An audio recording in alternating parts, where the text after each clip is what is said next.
Welcome to the Snyder and Hitchcock Hockey Show. It is so great to have you here. I'm Sam Hitchcock.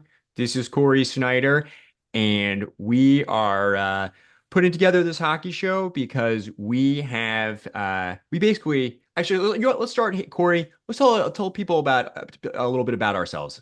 I guess I'll start. I'm Sam Hitchcock. I have had a hockey betting column for TSN for the last 4 years. Did some work for ESPN, NBC Sports, the Action Network before that. Um, Corey, you want to tell people about yourself? Yeah, I'm Corey Snyder, probably better known as Shutdown Line on Twitter. I run a website called All Three Zones, which is basically I watch almost every game and collect microstats from them and kind of run like a subscription service with that. And I've been in the hockey analytics community, if you want to call it that, for the past 10 years or so now. So kind of a veteran of the business and all that. And yeah, basically my job entails watching a ton of hockey and having this podcast would be great to have will be a great place to have like a sounding board for just the things I see during games.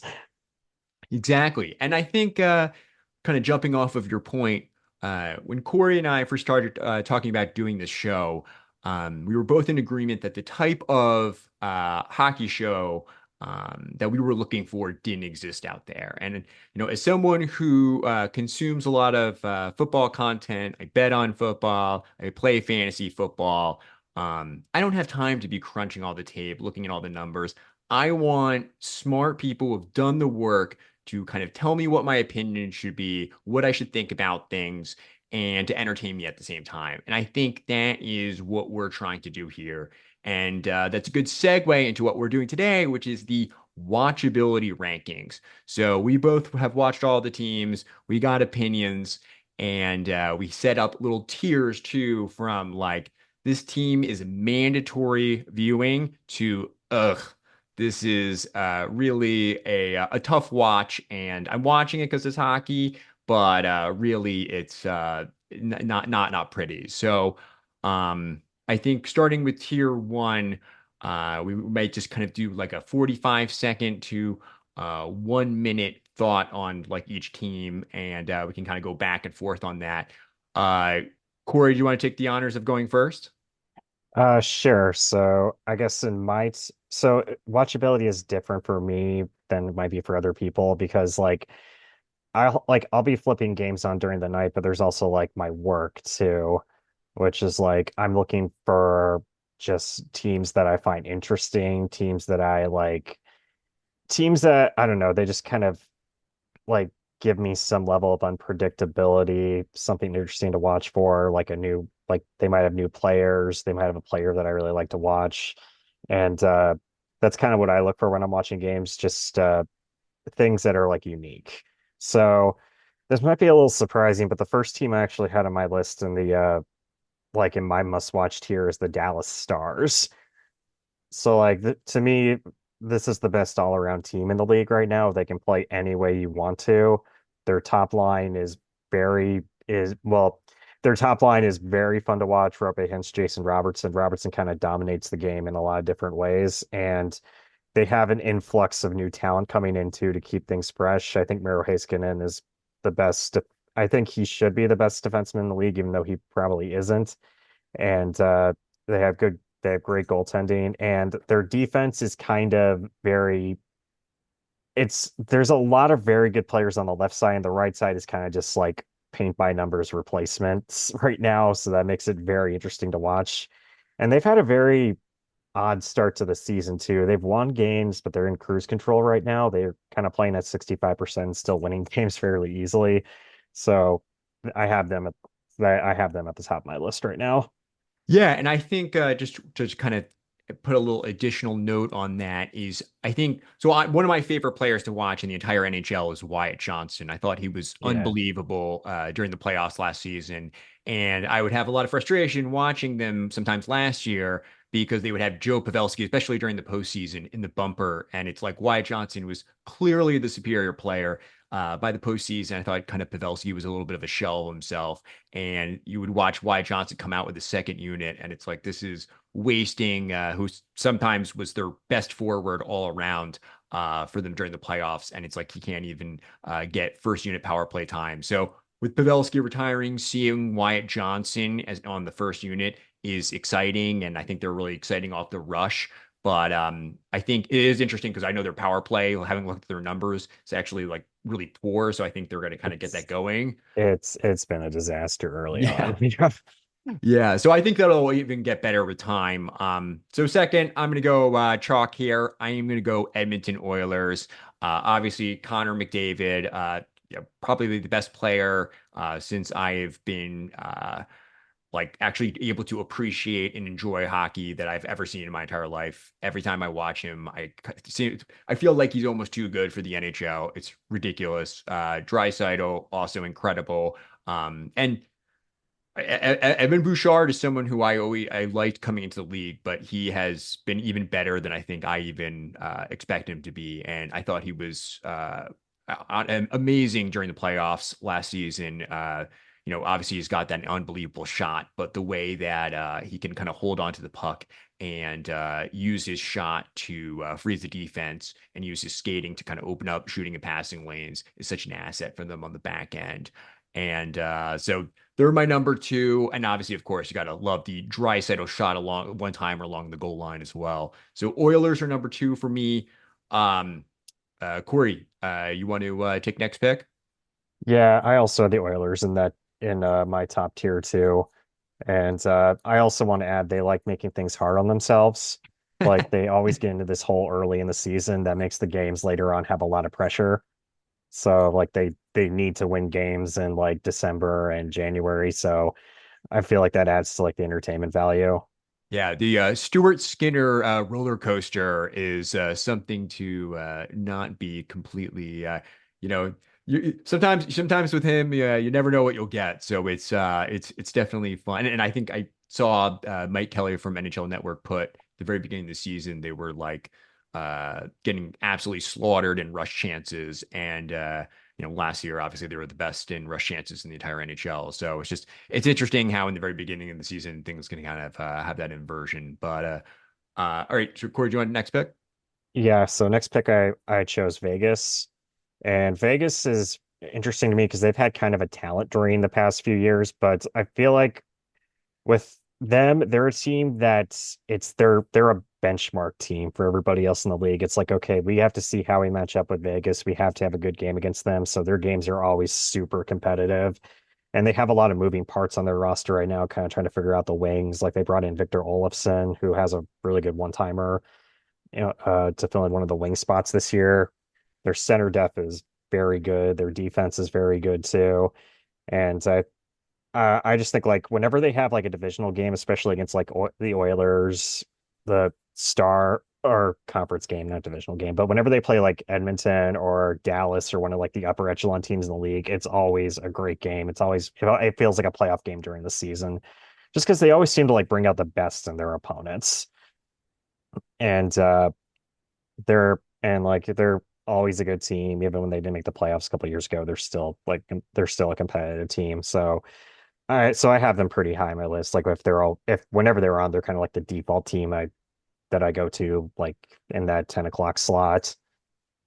Yeah, absolutely. No, Vegas is great, and I mean they're a team also that's pretty fun too because I mean they're just also so loaded on the back end too. I mean they picking up Hannafin last year, I think kind of made them even a little bit more fun just because there's one more guy who can kind of get the puck moving up ice and add a little bit of mobility when they're kind of trying to press teams in the offensive zone. That and I feel like they kind of go through the roster building concept is let's get all these good players and figure out the details later, like Yeah. getting Hurdle at the deadline, getting Hannafin at the deadline. It's like, okay, that's two very good players, but how are they going to fit? So they're kind of just like so they're kind of figuring it out now. And it's like, well, at least we have insane center depth now. I don't know. We're basically calling up random players to fill in the wing slots, but they're like, we'll cross that bridge when we get to it.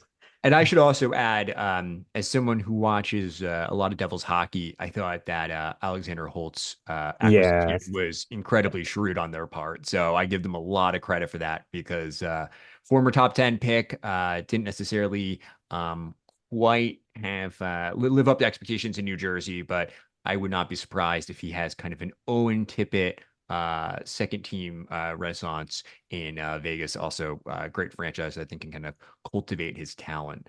Um, okay, so next pick I think for me is going to be the New Jersey Devils. Um, Jack Hughes, obviously incredible television. Probably one of the most dynamic playmakers we have in the entire NHL today. Just really is able to open up the ice in a way that's transformative. And I think one of the exciting things too about watching them this season too is like now with Dougie Hamilton healthy, they have Seamus Casey back there, soon to have Luke Hughes. I also think that their defensive group as well is going to be something where they're able to really put teams on their heels in terms of how quickly they're able to transition the puck, in terms of using the stretch pass and exiting their zone, but also in the offensive zone, how they're going to force quicker switches as well because those guys are able to jump into the play and interchange with the forward. So I think when I look at the Devils too, there's someone where their back end, there's so much offensive potential that you're going to have to kind of keep your head on a swivel. Yeah, and they're kind of playing at half speed right now with Hughes and Pesci out. So like with me, the Devils, they're like ever since Hughes came to town, they've been like one of the most like exciting teams in the league to watch for me, just because their games are super unpredictable. Like they'll either be up 3-0 or down 3-0 depending on the night. And last year they had a ton of comebacks, a ton of early game deficits they had to get out of. And like I guess their entertainment value is going to depend on how much Keefe reins them in a little bit. He really loves like regrouping and kind of playing a slower offensive game. At least he did in Toronto. So interested to see how much he changes with the Devils. And it looks like he's early on. It looks like he's cleaned up their defensive game a little bit, at least in the games that I've watched. And yeah, I think they're gonna have a bounce back season as long as like Markstrom stays healthy. Yeah, and I think to your point about Kiev too, I thought that was kind of apparent at times in Buffalo as well, but it obviously worked because they absolutely, kicked the Sabres' teeth in. But I did think at times it was like, all right, we're just gonna kind of impose our forecheck on them and just wait for Buffalo to just hand us up the puck in the slot. But okay, and so Corey, what's your next pick? So my next one is a little off the board pick. It's Utah. And this might just be like the honeymoon period early in the season. It's not a new team. I mean, it's sort of a new team, but it's not. But they've been just super fun to watch for me early in the season. They score a ton of goals. Their rush offense is really good. Dylan Guenther has probably like been the most exciting player in the league to watch for me early on. And I don't know, it feels fresh. They have a new arena, new new setup, new everything.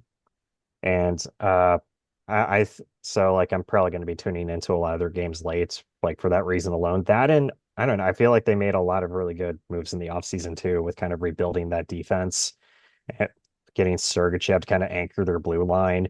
And I never knew how to pronounce their coach's name, but he's always had them be a very good finishing team in terms of shooting percentage. They play a ton off the rush, kind of through Keller and now with Cooley in the kind of stepping up too. So I think they're going to be a team that I like look forward to watching all the time now because of that. Yeah, absolutely. And I think they're a team too where it's like kind of almost similar to the Stars too. You know that defenseman, especially on like the weak side, is going to jump in on the rush, and sometimes they're going to try to press the four-man rush. I've seen them open up a lot of like one-timers through having that kind of first wave push the defense back, open up that kind of one timer to Gunther or maybe the cross seam pass. And one thing that was kind of interesting, I was looking at some stats today, is they're a team that runs a lot of motion up top. They'll have three, four guys above the circles. But I was kind of shocked to see that if I was reading this correctly on NHL.com, I saw that they were in the highest in the league in shot tips, which is interesting because I was watching them against Anaheim the other day, and they were able to isolate Jack McBain on that on that young Ducks defender, and McBain was able to get the pretty nice deflection there. So clearly they know what they're doing if they're able to kind of have their cake and eat it there, where they're kind of creating confusion in the case with the Ducks too. I guess they're like man on man, where guys like Cooley are able to go downhill while also getting that puck to the net and having those kind of one-on-one isolations. I think you have to really like that for Utah's chances overall in terms of ginning up offense in supplement to the rush. Yeah, for sure. I think they're going to be I don't know if they'll make the playoffs, but they're definitely going to be in that they're going to be in that conversation for sure. Yeah, absolutely. All right, so this one I know is a little bit controversial, but because I saw where you had them in your tier ranking, so this maybe might gin up some good discussion here. I continue to have the Colorado Avalanche, despite their warts. Right now, especially with how they're playing, they're kind of an interesting team just because they're just completely in free fall. And I also I think just kind of find them fascinating too because the same issues that were in the case last year seem to be lingering as well. Where it's like, all right, we have McKinnon and Rantanen stacked on one line along with Makar, or Hayes has been banged up, but sometimes with Hayes. And it's like if those guys don't score, if the power play doesn't create offense, then our bottom line, can they even create a goal? And our goaltending, it looks as shaky as ever. So they're getting killed on the rush this season. So I think there's a part of me, and this has been actually true in some of my watchability rankings as you go down through the tiers as well, where um, I love watching McKinnon and Rantanen and Makar and what they bring. But I also just kind of find them a fascinating franchise to follow and kind of almost in a soapy way, like a soap opera way. I'm intrigued to see whether what ramifications and what adjustments they're going to make because I think they're as dynamic as they come. But I think not to me, not having McKinnon and Rantanen split up from the get-go and just thinking that this isn't going to rear its head in the playoffs if you're going to just load up on one line when this clearly was an issue for them last year. It just seems kind of foolhardy. Yeah, I had them, I think, in either in tier two or tier three, just because they've kind of fallen off in the rankings a little bit for me over the past year or so, just for like the depth issues, and I kind of know what's going to happen in a lot of their games now. That and they're also kind of just the walking wounded this year. Is Yeah. like Lekkonen's out, Nichushkin's suspended, Duren's out right now. I don't know when Devin Taves is coming back. And it's just the roster is just a mess right now. And I saw they split Brunson and McKinnon the other night, and they got their teeth kicked in by Boston. And I don't know, it's just they can't run the same type of offensive zone cycle that they're used to doing with this like roster setup now. I mean, you got Parker Kelly as your third line center. I don't know how that's going to work, and it's it's just it's rough to watch right now, especially the middle stat line right now. Because I feel like that, and I feel like I don't know, their defenseman kind of had a talent drain too. I did like bringing in Killington because he's a very he's a very good mobile defenseman. I think he could fit into their system well, but they're asking him to play alongside Makar right now, and I mean that's a good setup for him, but it's also very demanding too, especially for a guy who's been kind of sheltered a lot of his career in terms of like matchups. So I think they'll get better though, just because it's I don't know, there's smart people running that team. I think Bednar's a great coach too, so he'll kind of figure out how to adjust to this. I just don't think they can be the same like high octane team they've always been like throughout most of his run there. Yeah, no, absolutely.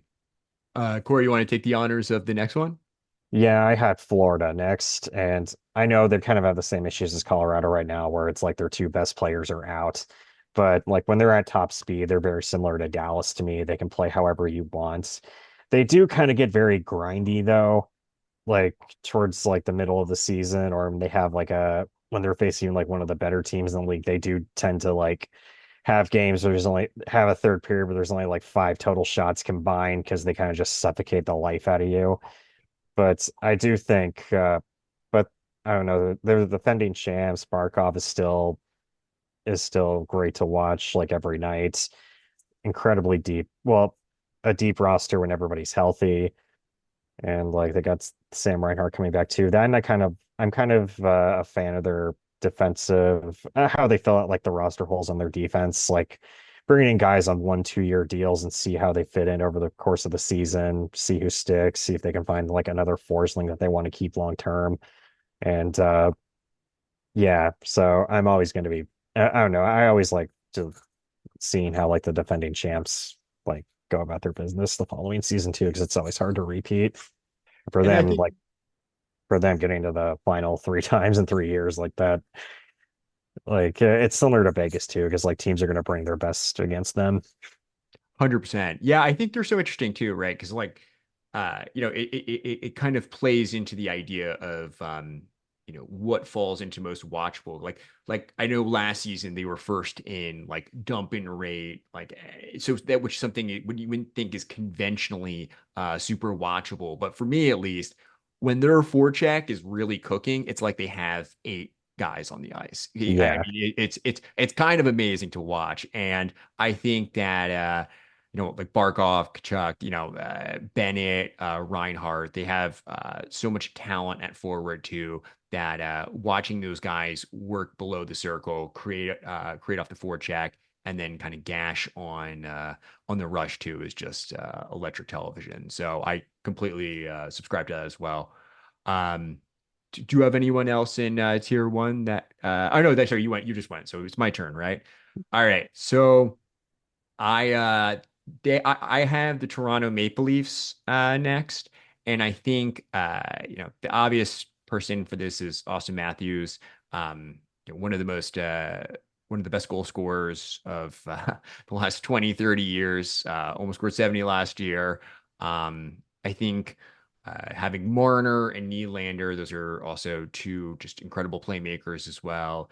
And I think with the Maple Leafs too, you always have to kind of be intrigued also by like the almost the FOMO aspect of them because whenever they have a terrible night, inevitably hockey Twitter is going to completely explode when they get, crushed by the Ducks. So there's a part of me where it's like almost like a TV show where it's not good, but you kind of are aware of it at least because you want to know what's going on. There is a part of me. I mean, and along the fact like they led the NHL last year in slot shots and stuff. Maybe that would change under Berube, but I think that they have enough talent on offense.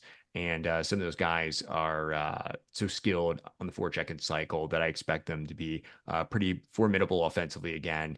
And I just think that the whole career arc of some of those players is super fascinating. So that Maple Leafs are still tier one for me, along with the whole like, is this team going to flop? And will it completely set Canada off into a tizzy? Yeah, I had Toronto in tier two. Uh, Kind of just depends on what direction Berube goes with them. Because in St. Louis the past few years, he kind of played to their best player strength, letting Thomas and Kyrou kind of just cook off the rush and giving him a lot of free reign. And I don't know, Toronto, I mean, looking at the roster, aside from Nylander, there's not a lot of guys who can really create off the rush like at that kind of level. So I think Berube might kind of dial up the forecheck a lot more, just looking at the roster, looking at like who's on the wings right now. Like Bobby McMahon is the second left wing according to Daily Faceoff. But they're still gonna be a good team, good to watch. And Matthews, like I always enjoy watching him. And I kind of just enjoy seeing like what's going on with Marner and Tavares every night, just because I feel like I see everybody say, okay, what are we gonna do to buy this guy out of his contract or get him out of here? And then I watch him like, oh, I was like, oh, I guess it could have been better, but I don't really see why you need to just jettison this guy off the roster for a bag of pucks. But that's just kind of what the discourse was, like what the discourse always is, because like it's Toronto, there's always a magnifying glass on you.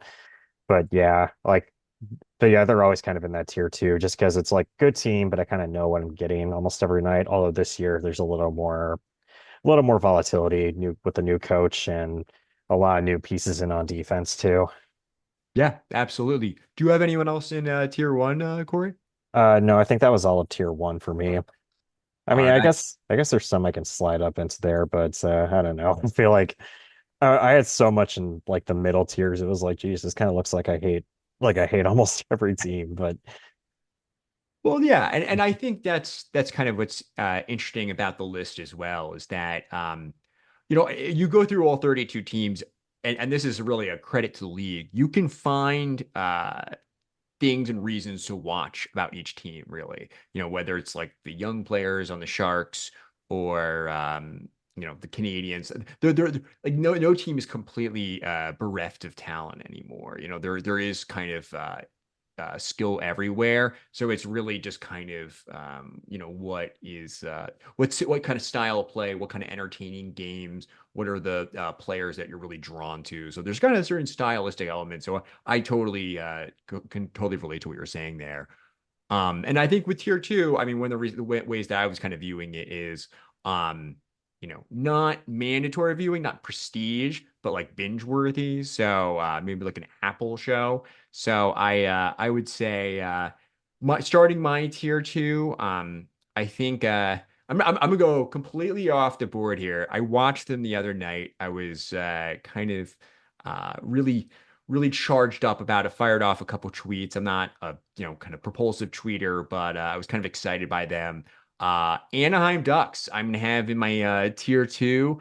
Um, I I'm just they've been bad enough for so long that they have really just stockpiled kind of a stunning amount at this juncture of forwards who are all healthy in their top nine forwards to the point where they're having, I guess, Troy Terry on their ostensible third line, who's someone 21-22 scored 37 goals. And it's really impressive to see the amount of top 10 picks that are just kind of spearheading different lines. It's fun to watch McTavish and Zegras together. Gauthier is playing with Carlson and watching those guys off the rush against Utah the other night. I was super impressed with just kind of the dynamism that they brought. And I also think that their defensive group has really improved as well. I think that you saw Minkatov was really jumping into play a lot. Not just off the rush, kind of from that first lane, but also in the offensive zone when they were bringing the puck, kind of climbing the ice. So I think that more and same with Zellinger as well, who was kind of using his mobility as well. So they have some kind of young players on their blue line that I think will kind of goose the offense. Where if they're able to kind of impose themselves on the forecheck, I think that I think the for me, as someone who also is very into hockey betting, they're a very obvious value team, which is pretty exciting for me because right now, if you look at the sports books, they're kind of viewed as one of the worst teams. But I think their kind of aggregate talent is so impressive. Where if they're able to, if Dostal is able to play well, and the forwards are able to stay healthy, and the defensive group doesn't kind of shoot itself in the foot, I think they're a team that can kind of shock some teams on Sunday. So I see the value there, and they're kind of an appealing new blood for me. So Corey, you want to take next? yeah, so with Anaheim, I had them in tier three because like I could go either way with them. But the Ducks last year, I don't know, I kind of fell into a trap with them. They started the year hot. They had a lot of kids playing well, and then just as the once we got to like December, their games just became a slog. And it was just very, very like just ugly hockey. So I'm kind of like cautious about them, but I will say I think every time I watch them, I'm like Leo Carlson is going to be their best player like within a year. He's ridiculous. Within a few months now, I think he's going to be their best player just because he's very, very exciting to watch. He controls the game incredibly well for a guy that young on a roster that's not very good or wasn't very good. It might be better this year. So capping off tier two for me, I have Tampa Bay. And it's very similar to Colorado for me because I think their top line is must every time their top line is on. Like I kind of wish there was like a red zone channel for hockey. It's like, oh, the Kucherov line's on. Let's go. Kucherov and Pointer on the ice. Let's go watch that.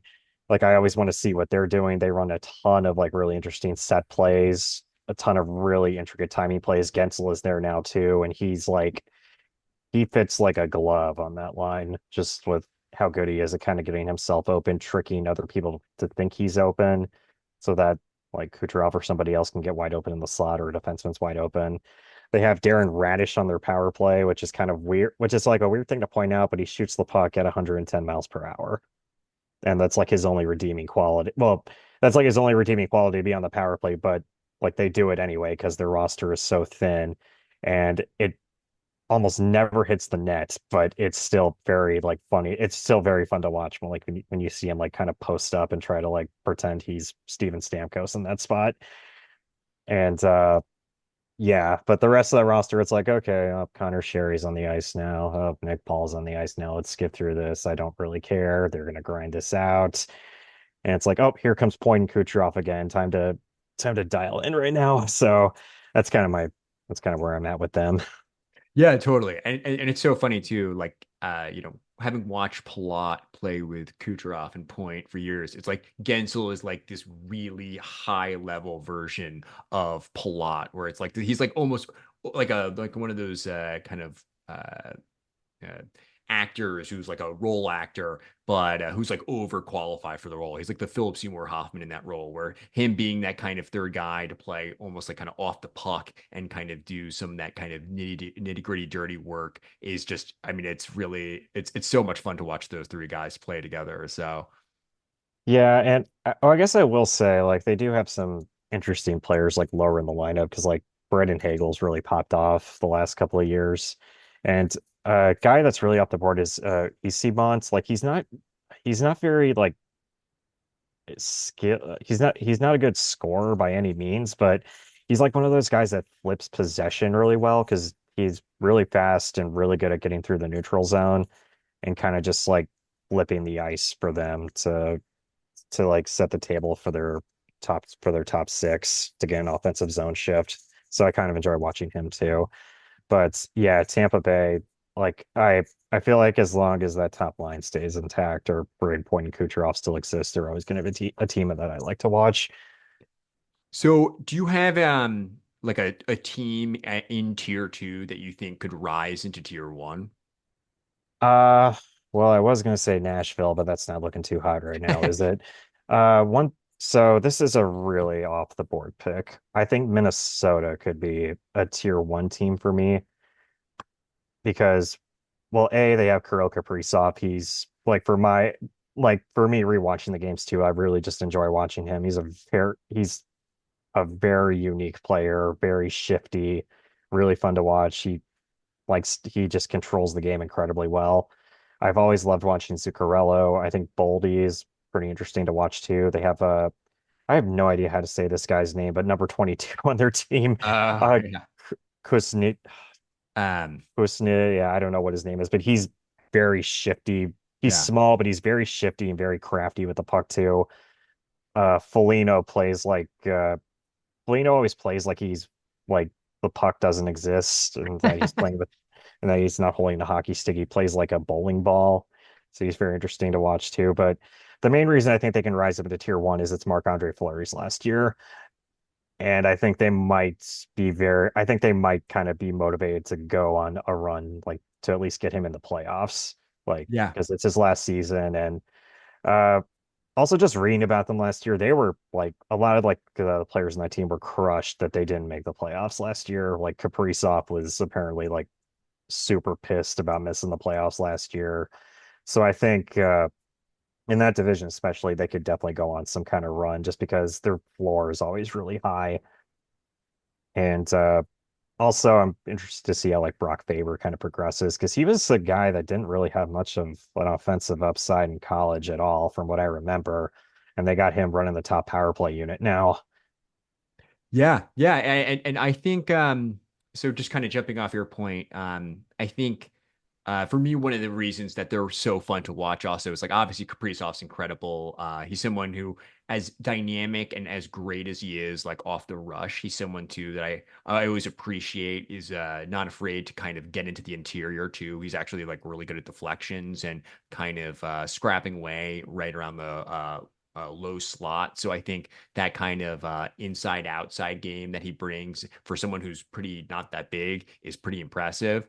But one of the reasons I was also really excited watching them recently is I love watching the Boldy, Johansson, Eriksson Ek line when they're really cooking. Boldy for me is like one of my favorite young players to watch, and I think he's someone when he settles along the perimeter, he's a less effective player. I think when he's like really kind of asserting himself in that power forward game, and he's able to kind of do that inside outside game, he's just an absolute handful because he's obviously got just kind of loads of talent and skill. So I think, and to your point too, I think Faber is someone too that could definitely is on my radar too because he's demonstrated more offensive upside than I think some people anticipated.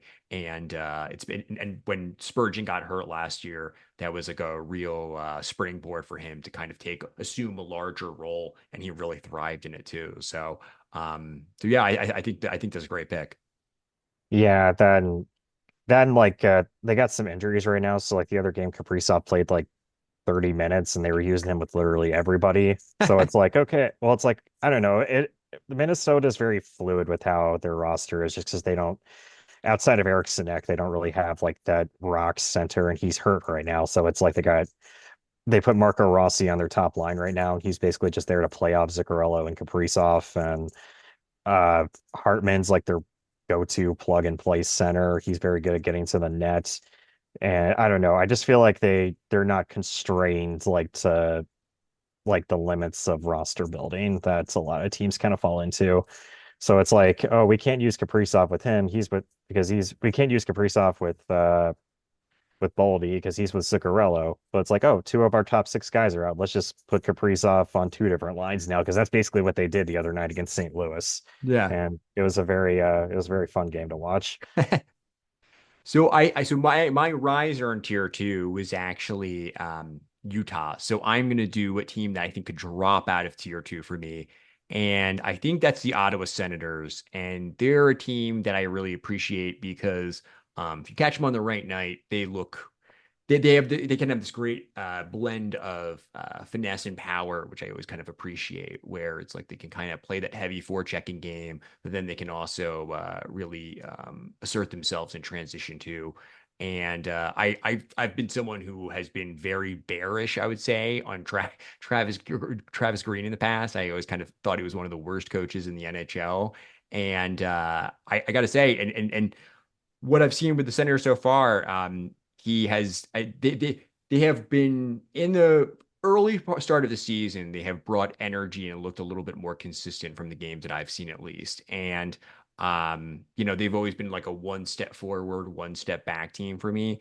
But I think that they'll win 5 games and lose 5 games, and but I think that Stutzla, Kachuk, um, Sanderson, I think there's a lot of offensive potential there, and guys who can kind of score in myriad ways as well. So I think that kind of different blend, if they can bring the consistency, then that's a team that I could see staying in tier two. But obviously the flip side of that is if things really go south for them, they're a team that especially under DJ Smith, they would just kind of fall off of a cliff. And so that is something that's always on my radar as well. I'm not totally confident in Green's ability to necessarily stabilize them if things start to kind of waver. Yeah, I had them as a borderline team. Like I could put them anywhere from like 2 to 4 on my list because a lot of the reasons what you said, it just seems like they're very hot and cold depending on the night or the situation. Like they always fall into a lull early in the season. They're out of the playoffs before Christmas. And then they go on this little surge toward the end that kind of tricks you into thinking they might be good next year. And they're usually pretty active in the off season. But I don't know. I always enjoy watching Stutzla, very crafty player with the puck. Norris has always been an interesting player to me because he's a guy who usually ranks really bad in my stats because he doesn't carry the puck much. He doesn't lead a lot of zone entries, doesn't lead a lot of exits either. He's just very good at scoring goals and doing a lot of stuff off the puck. So I always kind of like keying in on what he's doing exactly to see what I'm missing in my own tracking. That and the Linus Ullmark trade is very interesting to me because he's out of that cocoon in Boston. They're like, and Ottawa hasn't had a goaltender that's like posted a save percentage above 910 since Craig Anderson was there. So I kind of want to see how this experiment works. But Allmark's better than a lot of the guys they've tried out in the past. So that's a very that's something I do want to see if it kind of helps them get over this hump. Because I don't know, I feel like outside of the usual suspects in the Atlantic, there's it seems like Buffalo, Ottawa, Detroit. I feel like I'm missing it. And Montreal are always kind of looking to see who can get past Boston or Tampa Bay into that wild card spot. And I don't know if this will be the year, but we'll see. Because like one of them eventually has to do it. So like I feel like all those teams are kind of in the same tier to me. Like especially Detroit. Yeah, no, absolutely. I also kind of feel the same way where like there are certain teams that I have in tier two that it's like so fluid whether they're in tier two or tier three. It's like they're kind of maybe small preferential regions that I might be prefer a certain team, but that's like, it's obviously just kind of my own biases. So I think just kind of skipping through maybe some teams that we kind of find interesting in tier three where it's like flawed, but there's something lovable there. I think you brought up the Sabres. I think we gotta talk about the we gotta talk about the Sabres. Yeah, that's the They- team that's so Buffalo. I think Buffalo I had in tier two because I just kind of it's like a rubbernecking during a car crash thing. I just cannot look away sometimes because it just seems like they have every time. It just seems like every time I'm ready to just write them off, they have a game where they score like 6 or 7 goals, and then when I'm feeling confident about them, they just lay an egg and just have a stinker of a game where it's like they don't just lose, they lose badly. And then last game they blew that lead to Pittsburgh late.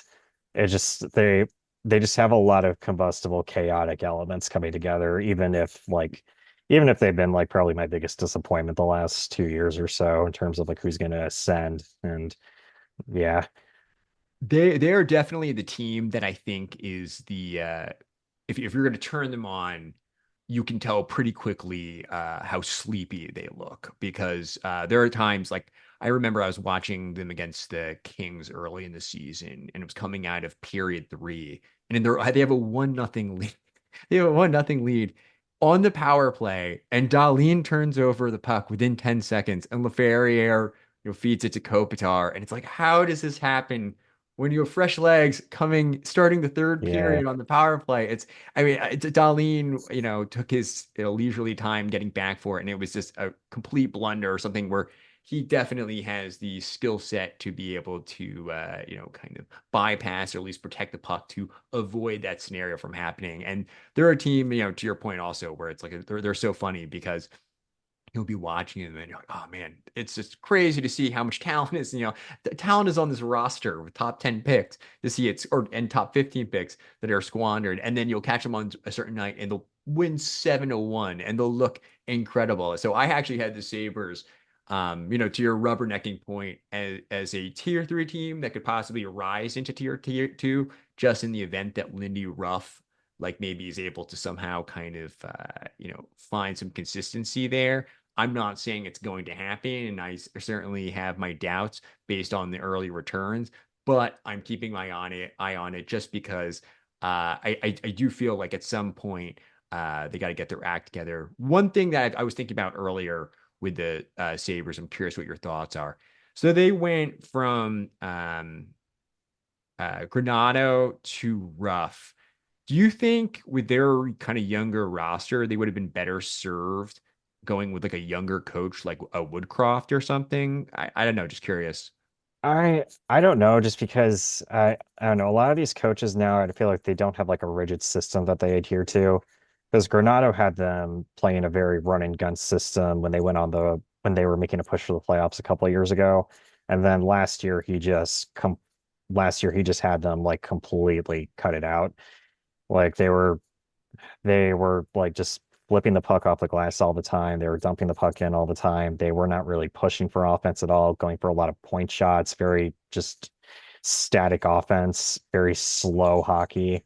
And that's I don't remember if they fired him last year, like at the end of the season or mid-season, but Yeah. he changed everything like what they were doing. And like Right. Woodcroft kind of fell into that trap with Edmonton last year because they lost in the playoffs to Vegas, and he just completely changed like their entry defense system, played them a lot more conservative, basically allowed teams to regroup and reset on them all the time.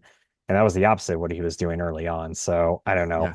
I feel like once you fall into a skid or something, or you get beaten by a good team, you start kind of changing what you do, and it kind of goes against like the strengths of your roster. So I don't know if like the person would have mattered as much Yeah. like of who they hired exactly. Going back to Lindy for a second time was interesting though, but I will say for whatever reason, there is one year where he gets like the best out of his roster offensively. Right. And I don't know if it's going to be this year or if it's going to be next year, but it he always seems to have one year where just everything clicks. Yeah, it's interesting. I guess I thought when he took over that they would not start the season like this. It was my was my expectation, and that was definitely incorrect. I at least thought that they would have more energy and a little bit more cohesion and more consistency, and that just has not been the case at all. So I think another tier three team that I'm looking at as well that could for me that could fall out of tier three. I know they're a team that is kind of on your possible bad list. I don't want to foreshadow anything, but the LA Kings, I have them in my tier three. I could see them falling into tier four for me. I actually do for whatever reason, enjoy watching the Kings sometimes. I do kind of, they have a lot of talent at forward, I think, between, Kempe and Byfield and, Kopitar can still be effective. And I think they've also hit on some younger guys, like I really like LaFerriere as well. But obviously they kind of play, and Trevor Moore, I mean, that was really a diamond in the rough, how they've been able to harness him. But I also think that, they play a much more of a kind of forechecking cycle game. And their big move this season was like, oh, we're switching from the 1-3-1 to the 1-2-2 neutral zone. So I guess maybe that'll like affect their counterattack a little bit. But and their goaltending is something that you always have to kind of keep an eye on. So they're definitely a team that when we kind of talk about entertaining games, it's like sometimes they might have a 2-0 lead, but they're vulnerable to giving that up merely by dint of just having ineffective goaltending. So I have the Kings in there. I'm intrigued by Byfield. I enjoy watching when their kind of cycle and forecheck actually is kind of grinding teams to a pulp, but that's just like a weird me thing. But what do you think? So they were a team that used to be one of my favorites to watch, like when they were starting to kind of come out of their rebuild and get good, like right after they got to know. And they've just kind of fallen like a rock the last 2 years for me, just because their games are insanely predictable. Like I know what's going to happen every time I watch them play. They get a Every time they got a lead, they sit on it forever. Their most exciting player to watch is either going to be Kempe or Trevor Moore. Fiala was pretty fun to watch the last couple of years there, though. But I don't know. He hasn't really. It's like he's been very good, but he hasn't like I don't know, kind of changed like the entire structure of that team, like some people thought he would. Dubois was a mess last season. That three basically paid all that money for a third line center. But I don't know. I'm just kind of like I don't know. I'm just kind of like over them at this point. Like they're going to be a good team again. They'll be a good team again. They'll kind of finish in that 2-3 spot in the West. It's just kind of like, I know what's going to happen. Although like their roster is a lot more different now than I thought. But I did watch the Montreal game last night, and it was kind of like a lot of what I expected from the Kings. They scored 2 goals on point shots. Fiala had a couple breakaways he didn't finish. Uh, Although Turcotte looks like they stopped kind of messing around with him. They have him in the spot where he can actually kind of get some points, succeed a little bit, get his confidence up, maybe ascend in the roster a little. So I was glad to see that at least. And the goaltending, I feel like that can go either way with me because like that could cause them to go into a shell more, but it could also cause them to open it up a little more because they're playing from behind. It kind of just depends on how they approach the game there. And oh yeah, Doughty's out for the entire season too. I forgot about that. Yeah. Yeah, So that really changes like the makeup of that roster because it's who's the best puck mover on that blue line now? They got to pretty much let Clark cook, right? yeah. Oh, I will say I watched a little bit of the Montreal game as well, and just in general, really like what I see from Clark. He's someone I'm really excited about, but some of that excitement is offset by the other defensemen they Although have. I mean I do really like Jordan Spence too. Yes, yes, He was a guy I wish they would kind of brought up a little sooner, like yeah, the first year he was there. But yeah, I think they still don't really trust him like in yeah. a high minute role just yet though. But yeah, I think they might be a little more interesting than I give them credit for. It's just like I was just burned from the past 2 years of literally the same game for 82 games. Yeah. All right, here we go. Tier four. These are the game you're watching it because it's hockey and hockey is great, but you're kind of thinking, all right, is there a tier three, tier two matchup that's going on? Hopefully tier one. It's feels a little bit more like work. Um, I think leading my tier four in terms of a team that I think could possibly get out of it. I know this you had them higher in your list. The Philadelphia Flyers. So I understand the case for the Flyers. They're a team that definitely is much more rush centric. I know that they have some young players that Mikov is obviously, kind of, a lot of buzz with him. Obviously, he had that uh, uh, game against the Oilers the other night, which was pretty exciting when he scored two in the first period. And then, I'm intrigued by also like I think that they actually have a pretty solid top nine. Is having Couturier on the third line is pretty impressive. But I guess the three things for me that have them a little bit lower. One, traditionally their power play is dreadful. So it's like if the game is not on at 5-on-5 and I have to watch them do the power play, it's kind of a bummer. Two, I think that for me, a lot of what goes into watchability too is that sometimes having that one guy who's a defenseman who can really, just create from the back end. Like I'm a big fan of watching the Canucks because of Quinn Hughes back there, and watching him is just incredible. Like watching him just do kind of a one-man breakout and set up Miller and Pedersen. And I think that they kind of thought that was maybe a possibility with York and Drysdale. I know Sanheim has definitely showed a little bit more mobility, a little more offense under Tortorella. I'm not sure they have it quite at defense. And then I think the third thing is I don't totally see for me like the real headliner where I'm dying to watch them. Like I really like Konechny. Maybe that's gonna end up being Mikov. But I think right now it's like I like all these players. Like I really like Owen Tippett, but I'm not like gravitating to their games, but I'm willing to possibly move them up into tier three, especially with their style of play. But what are your thoughts, Corey? Yeah, I think with me, maybe it was more of just being of them exceeding expectations last year, just being such a high octane team off the rush. But it was also I connecting is one of my favorite players in the league to watch too, just because like his speed, how much like how well he drives the nets, how creative he is on offense too. Then he's always a player that ranks really high in like the stats that I track too. So I always kind of key in on I always try to key in on what he's doing, how much he's improved the last 2 or 3 seasons. And then I kind of just like dissecting why their power play is god awful, like why they can't get anything going with like the setup they have now. But I'm also interested to watch like how Michkov plays too, because he's obviously has a lot of hype and also also Fedotov coming into new goaltender. And then the Flyers just have a very it's sort of like the Sabres, kind of just the car crash element to them because like they started the year so hot, basically had a playoff spot locked down, and then just every game you just wonder how it's going to get worse each time. It might not be. I mean, it might be different than what other people like to watch, but yeah, I see your point though. How there's not really one star player on this team that like you feel like you need to watch. There might be for me as somebody that watches like a million games a year. Like I always I really enjoyed watching Owen Tippett last year. I always enjoy watching Couturier and Konechny too. And Drysdale's a guy I was kind of interested to watch last year because he's always showed such like real like signs of kind of being like this dynamic puck moving defenseman. He's just always hurt.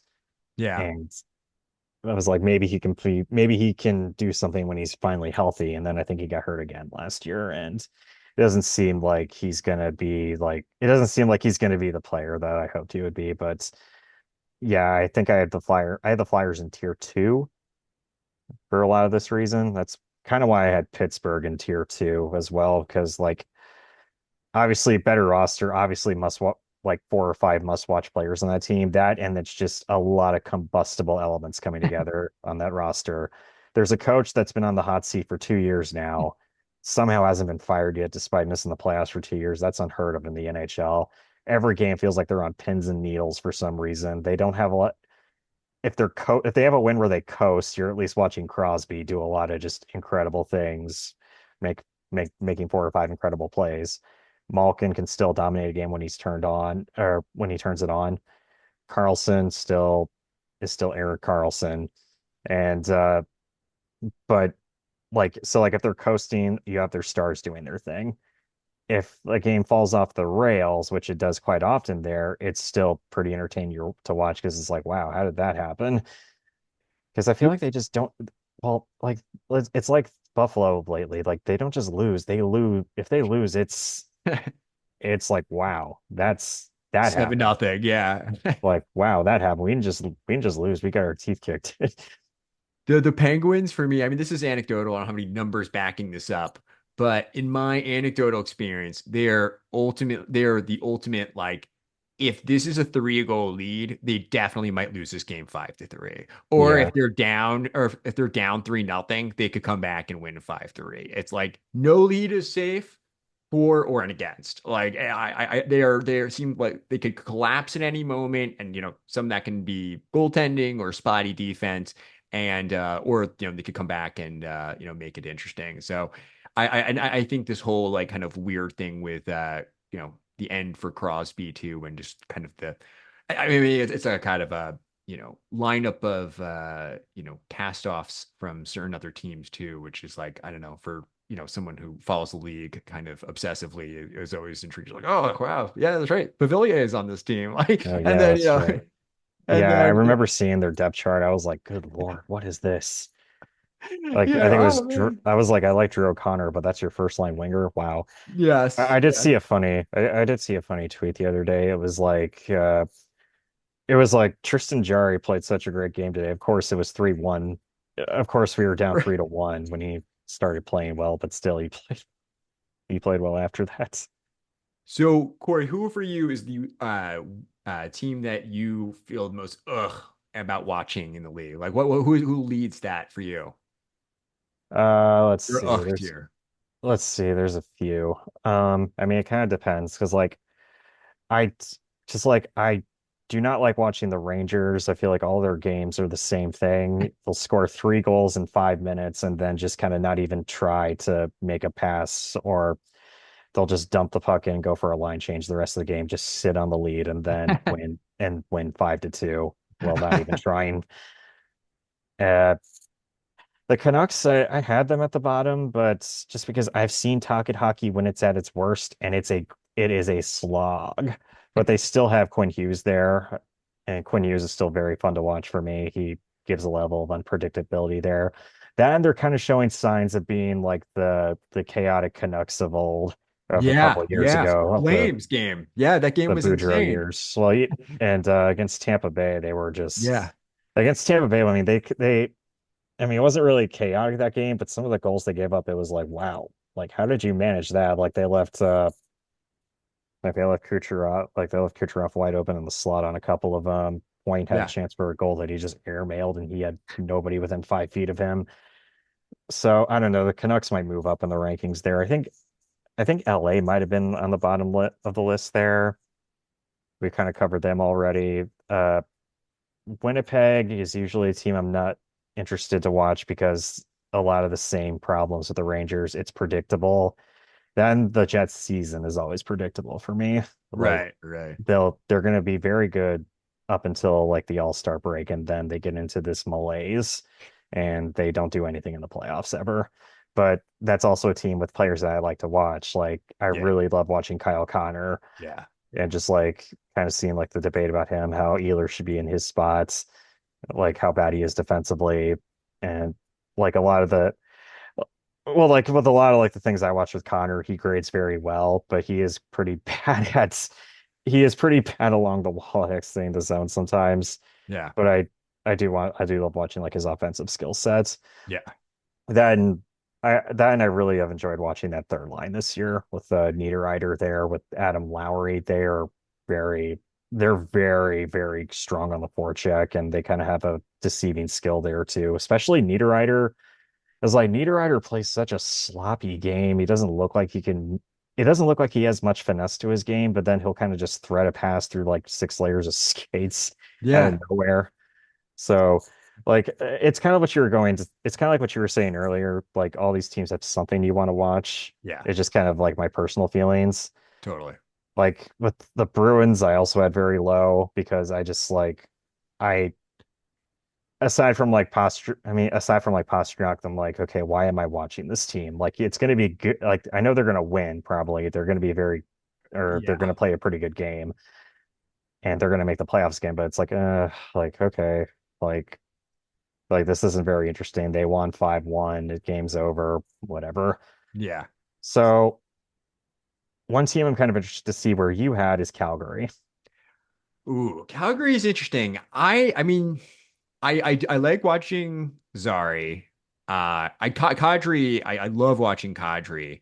I had them in tier four, I believe, but you know, yeah, I think that they're missing that kind of signature star for me. And it's like while I do think that they have some kind of interesting things that they do on offense, it's not quite interesting enough to kind of, push me over the top.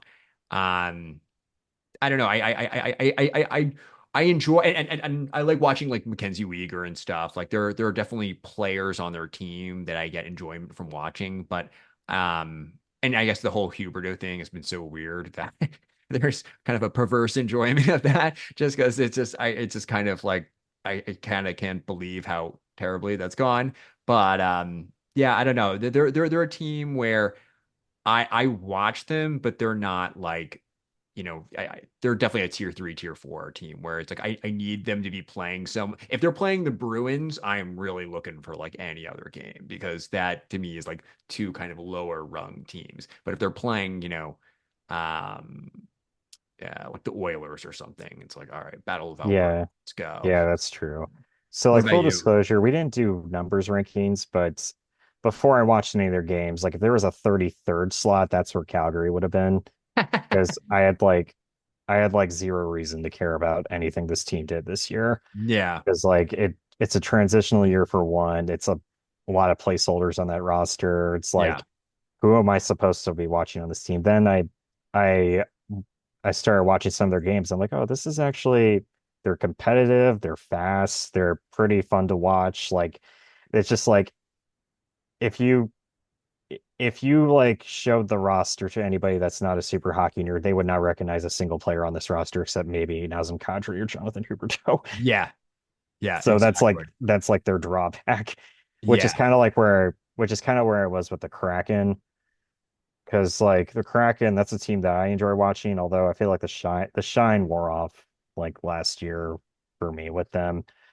And like I am interested to see how Shane Wright does because they got him playing in the 1C spot now. And I think Beniers isn't a guy who I'm looking to bounce back to. yeah, But it's also like I don't know how many people aside from like those who are knee deep into hockey are real or a Seattle fan is really going to enjoy like watching this team, yeah, yeah. especially No, I since totally agree.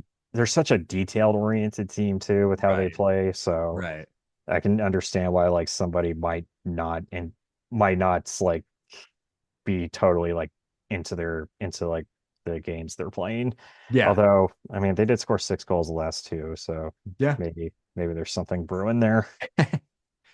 Well, you know what, Corey? This was great. I think that I think that probably wraps it up unless you have any other teams that you want to plug or any additional thoughts. Uh, yeah, we didn't get to every team. I think we covered almost all of them. I guess I did have a note about Columbus that I wanted to say. Yeah, So basically, absolutely. Fire it so like off. Columbus, I think like this team could be first in the this team could be first in the Metro, like hypothetically. They would still be low in everybody's list because they're the last team of the Eastern Conference or the Eastern time zone that anybody thinks about. Ken Johnson is really good. I Yeah, and love Ken Johnson. I just saw that he's hurt. So Did he get hurt? Oh yeah, no. Oh, yeah. that's right. I did see that. I am extremely bullish on him, and I think the way that he was handled last season was really like malpractice. That was having him go to Cleveland and kind of jerking him around. I mean, I think I saw he was up there until recently in like end-to-end rushes this year. He's someone that can, kind of worm his way into like winning a puck in the slot. I saw he had that kind of goal against Minnesota, that kind of turnaround shot. But I mean, he's got the vision, the puck handling. I think the world of him, and I'm a big Fantilli guy too. So Columbus too is somewhat, and I gotta say, I haven't seen all their games, but Werenski, the last couple of years has been really down, but at least the Blue Jackets game that I've caught so far, Werenski looked like the best I'd seen him in a while too. So I don't know. I don't He have. Oh, sorry. he is in that like not the best defenseman in the league, but should be based on raw skill for me. Yeah, yeah, yeah. He he like that wild game I was referencing. I mean, he was like he was like one of the best players on the ice. I was like, wow, I haven't seen Werenski look this good in years. So they're definitely a team that also is on my radar too. That's a good call by you. And I guess the only other team that we haven't talked about that I feel like we should have is Carolina because Oh I don't know yeah, because it's me, it's Carolina. I don't know, being a fan of the team, you kind of grow like a love-hate relationship with them when they constantly disappoint you. But they're I actually almost put them at the bottom of my list for the predictability factor in their yes, games, but I'm like, okay, let's not be cynical here. Let's think like, do you actually hate watching this team? Like, when they have a game where it's like they're out shooting the opponent 41-10 and they're losing 2-1. Yes, I hate watching that stuff. And it's like a million point shots in hopes they're gonna get a deflection that they never get, or they get like three they get like 10 high danger chances and only three of them are actually dangerous if you watch if you yeah, watch the game. But yeah, I think I had him in borderline tier two, tier three because like it's still a good team at the end of the day. They have like they also have like kind of a roster makeover going on, basically almost an entirely new defense. yeah, The defense is a lot more mobile now. It's a lot quicker. yeah, And they've only played 2 games too, so it's kind of hard to tell what they're going to be. But I have a little more intrigue in them this year than I would have if they like made no changes at all beyond like losing Jake Gensel.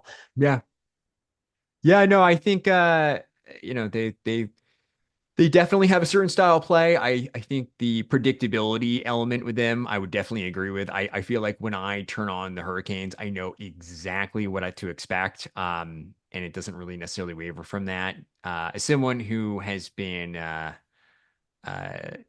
knee deep in hockey betting, they have definitely been a team of frustration because of some of their playoff failures. But not harboring any resentment, but maybe a little bit. But but yeah, no, I think that I I'm intrigued to see how they evolve this season because I think like as you said, they're in transition and I'm not totally sure exactly why this team would be maybe as you said the mobility of the defense, but why this team would be able to uh advance further in the playoffs than in prior seasons. But maybe that's kind of a cynical look. I'm a little bit more maybe bearish on their team this year than in previous years. But I guess we'll see whether that's borne out. But yeah, they definitely have a specific style of play, and they definitely like to stick to it. That is for sure. Um, Hmm. but yeah, no. So Corey, I think we talked about doing this every Friday. So we're gonna release this today. We'll have a different gimmick for next week. We're still working on that. But this was great. It was so much fun talking with you today, and I'm really looking forward to next week. Yep, we'll see you guys next week.